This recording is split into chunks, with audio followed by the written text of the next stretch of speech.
మొదటి వచనంలో నా పూర్ణ హృదయముతో యెహోవాకు నేను స్తుతించుదును అని. అంటే ఇంకా మనం వచ్చాము, మనము ఎప్పుడైతే పూర్ణ హృదయంతో, పూర్ణ ఆత్మతో, పూర్ణ బలముతో యెహోవాను స్తుతిస్తామో ఆయన మన మొర వింటాడంట. ఎలాగంటే మనం ఎలా అంటే ఊరికి తెలుగుతో మనం స్థుతించే వాళ్ళు కాదు, మనం హృదయపూర్వకంగా ఆయన స్థుతించే వారిగా ఉండాలి. కాబట్టి నా పూర్ణ హృదయంతో, నా పూర్ణ ఆత్మతో యెహోవా నేను స్థుతిస్తాను అంటుంది. అంటే ఇక్కడ ఫస్ట్ లో మొదట ఎవరున్నారంటే ఆదామవ్వలు. మొదట ఆదామవ్వలు దేవుణ్ణి పూర్ణ హృదయంతో, పూర్ణ ఆత్మతో స్థుతించారు. ఎప్పుడైతే వాళ్ళు పాపంలో పడిపోయారో అప్పుడు వాళ్ళను దేవుడు నెట్టివేశారు. నెట్టివేసిన తర్వాత శాసనం నెరవేరాలి కాబట్టి మళ్ళీ దేవుడు వాళ్ళని పిలిచి మీ పూర్ణ హృదయంతో, మీ పూర్ణ ఆత్మతో స్థుతించుడి అనింది. దాన్ని బట్టి దానియేలు గారు దాన్ని పాటించారనమాట. కాబట్టి మనము వచ్చిన వారము వచ్చి చూస్తున్నామా, తెలుగుతో మాత్రమే చూస్తున్నామా, లేదా మనస్ఫూర్తిగా చూస్తున్నామా? దేవుడు ఏమంటున్నాడు కదా సార్, నువ్వు నోరు ఎక్కువ నేను నింపుతానున్నాను. నోరు మనము ఇప్పాలంట. ఎలా? మన బిడ్డలు మనం వదిలిపెట్టి వచ్చాం. ఏమి దేవుడు ఏం చేస్తున్నాడు? ఒక నిమిషం కూడా కునుకోకుండా మనం కాపాడుతున్నాడు. కోడి తన బిడ్డలను ఎలా కాపాడుతాడో, కోడినా కునుకోదట, కోడి తన బిడ్డలు మళ్ళీ మర్చిపోదట. కానీ మన దేవుడు ఎన్నటికీ విడవకుండా, మరవకుండా, ఒక కునుకు కూడా వేయకుండా మనం కాపాడుతున్నాడు. మనం ఏం చేస్తున్నాము? ఏ ఆలోచనతో వస్తున్నాము? ఏ తలంపులతో వస్తున్నాము? మందిరానికి వస్తున్నామంటే వస్తున్నామా? లేదా నామకర్త కైతవులాగా ఉంటున్నామా? ఎదురుతో సూచించే వాళ్ళగా ఉంటున్నామా? మనం ఒకసారి చూసుకోవాలి.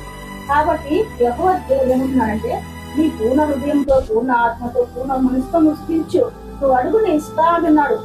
ఏమి విజయాన్ని నా చెవులు నీకు చెవులు నాకు లేవు అంటున్నాను నేను, కానీ ఇస్తే నా చెవులు కూర్చోగలేవు. ఏమి నేను ఇస్తా, నువ్వు అడుగు, నువ్వు పూర్ణాత్మక అడుగు అంటున్నాడు. కాబట్టి మనం ఏం చేయాలి? వచ్చినప్పుడు ప్రభువా నేను పూర్ణ మనసుతో చూపిస్తున్నాను, నువ్వు పరిశుద్ధాన్ని కుమ్మరించి ప్రభువా అని మనం ఎప్పుడైతే అడుగుతామో అప్పుడు దేవుడు సమీపంగా పరలోకం తిరిగి వస్తాడు. తిరిగి వస్తాడు. కాబట్టి మనం ఏం చేయాలి? వచ్చినప్పుడు మన సమస్యలు ఎన్నో ఉండొచ్చు, మన బాధలు ఎన్నో ఉండొచ్చు, కానీ అన్ని మర్చిపోవాలి. అన్ని మర్చిపోయి ఎప్పుడైతే దేవుడు హృదయపూర్వకంగా మనం స్థిస్తామో, ఘనపరుస్తామో, దేవుడు మన మధ్యలో నిశ్చయంగా ఉంటాడున్నాడు. కాబట్టి మనము అలా ఉండాలని ఇక్కడ రాసింది అన్నమాట.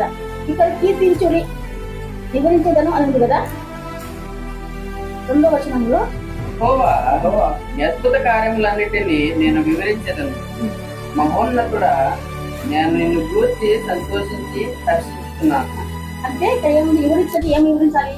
మనము మన దేవుని గురించి చెప్పాలి, మన దేవుని గురించి వివరించాలి. మన దేవుడు మన కోసం వచ్చినాడు, మన దేవుడు మన కోసం ప్రాణం పెట్టినాడు.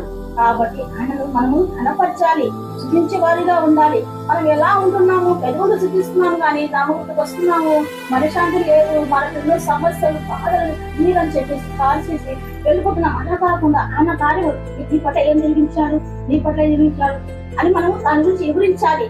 ఎందుకంటే నేను నమ్ముకున్న దేవుడి, నేను ఒక ముస్లింని, నేను నమ్ముకున్నాను. మరి నేను ఎదురు తెలుపుకుంటే నాకు తెలియదు కదా దేవుడి గురించి.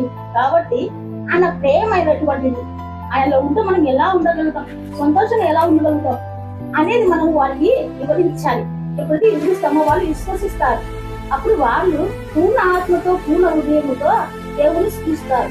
కాబట్టి దేవుణ్ణి ఎల్లవేళలా మనము పూర్ణ ఆత్మతో, పూర్ణ హృదయముతో, పూర్ణ మనసుతో స్థుతించుడే ఉంది.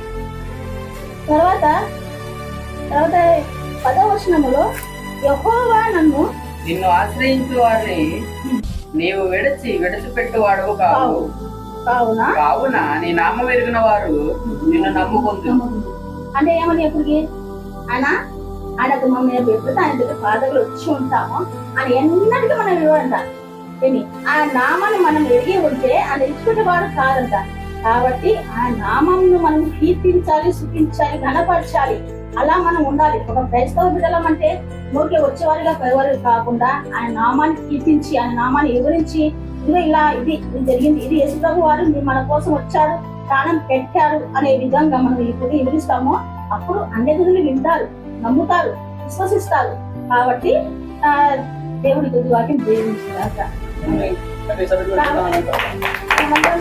ఇప్పుడు